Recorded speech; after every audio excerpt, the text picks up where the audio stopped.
Hi, my name is Arya, and I am a Kundalini yoga instructor. I'm a Tantra practitioner, and I'm also an astrologist and numerologist. I created Transcend Fest, which is a yoga and wellness festival located in Connecticut every September.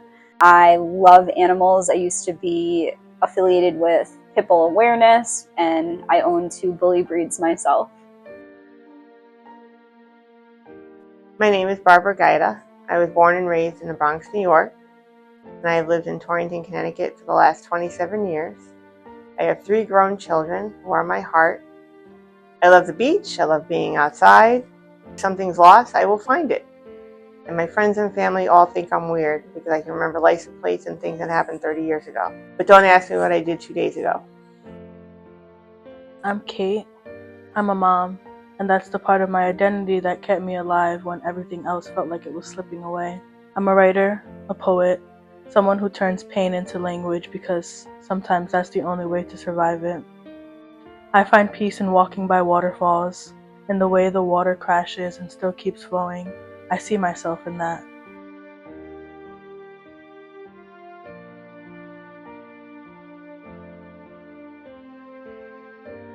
I became affiliated with Susan B. Anthony Project because we were looking to collab with a local domestic violence agency. When I found Susan B. Anthony Project, I was immediately in love with everything they were doing for our community, and it just made me want to partner with them even more. My 12-year-old son showed signs of anxiety and depression during an annual physical. I told my children's pediatrician what was happening at home, and he referred me to Greenwood's Counseling. Greenwood's Counseling gave me 3 numbers to call. One of them was Susan B. Anthony. I wish I could tell you the exact moment, but survival has a way of blurring time.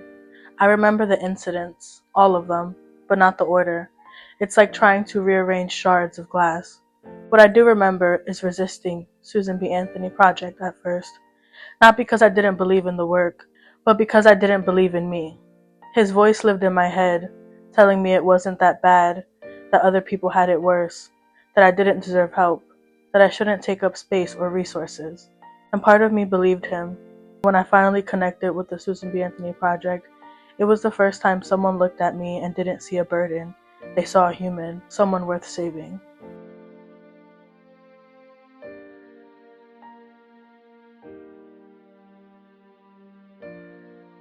Some of the barriers that I experienced when I was in my domestic violence situation was isolation.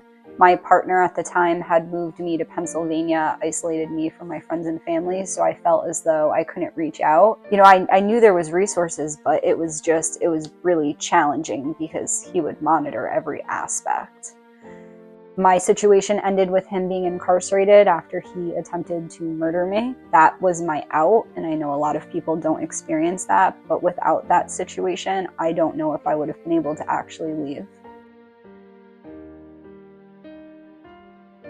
There were several barriers for me to ultimately leave my relationship. One was finances. We were a 2-income household. I left my accounting career to take care of our 3 young children. Housing was an issue. My house was on the brink of foreclosure, and my immediate family was in New York. Legal assistance was another issue.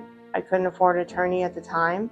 We had 3 children in school. 2 were in middle school, 1 was in high school. I was concerned about their safety, their mental health, and their welfare first and foremost. I was afraid of retaliation and afraid of being shot. There were weapons in our home. I didn't recognize the abuse at first. I normalized it. I minimized it. I convinced myself I could endure it. I called it love. Shame wrapped itself around me. I didn't want anyone to know what was happening behind closed doors. Fear controlled every decision. Fear of leaving. Fear of staying. Fear of what would happen to my daughter. Fear of not surviving either choice. Fear of no one believing me, or fear of how they would help. It wasn't one barrier. It was a whole world of them, and I was trying to escape with a child on my hip.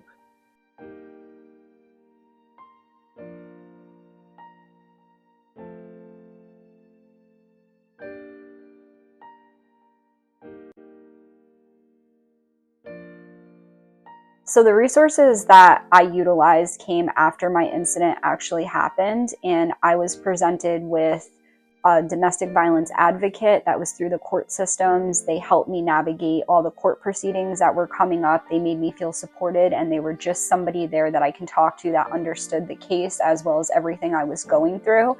That is a great resource for people who may not have supports, because they're not going to leave your side when you have to face your abuser in court, and that is on a whole nother level. My advocate at Susan B. Anthony, Emily, was an amazing support for me. She listened and understood the severity of my situation without judgment. She helped me make an emergency exit plan as well as a long-term plan. Emily referred me to Connecticut Legal Services, where I met the best attorney. Connecticut Legal Services agreed to take my case. I never would have known that I qualified for this service had it not been for Susan B. Anthony. What helped me the most were the people who didn't rush me, didn't judge me, didn't ask me to be stronger than I was. Advocates who listened with compassion, safety planning that made leaving feel possible, emotional support that reminded me I wasn't alone, practical help with housing, documents, and navigating systems that felt too heavy to face alone. I want to say this honestly. Something that could have helped me and could help so many others is law enforcement being more informed, more trauma aware, more careful. Survivors need officers who know how to approach gently, who understand the dynamics of abuse, who don't unintentionally reinforce the fear we're already drowning in. That awareness could change lives. It could save them.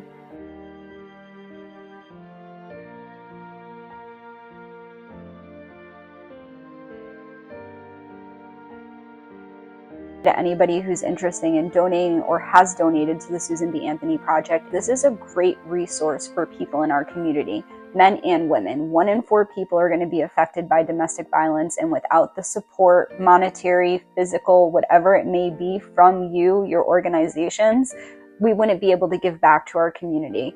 We want to stop the stigma, we want to speak up, and we want to make sure that our people in our community feel supported financially, emotionally, and just backed in general. So your kindness, your donations are what really is going to help the people be able to get this support.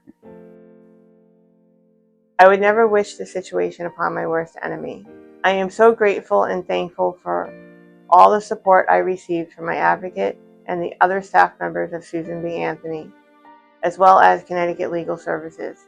I am only one person that was helped in this situation, but there are thousands more. Today I'm happy to share that I am still living in my home.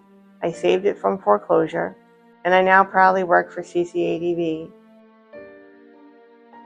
All of this was possible because of Susan B. Anthony Project. Thank you from the bottom of my heart. I want to say thank you, not as a polite closing line, but as someone whose life has been rewritten because of you. Your support didn't just help me leave, it helped me live. It helped my daughter grow up in safety instead of fear.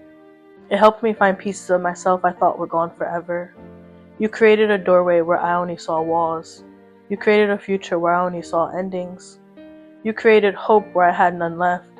You may never meet every survivor you impact, but I'm proof of what your compassion makes possible. My daughter is proof of it. Our healing is proof of it. Thank you for believing in this work. Thank you for believing in survivors. Thank you for giving people like me a chance to rise and rebuild, and to reclaim a life that finally feels like our own.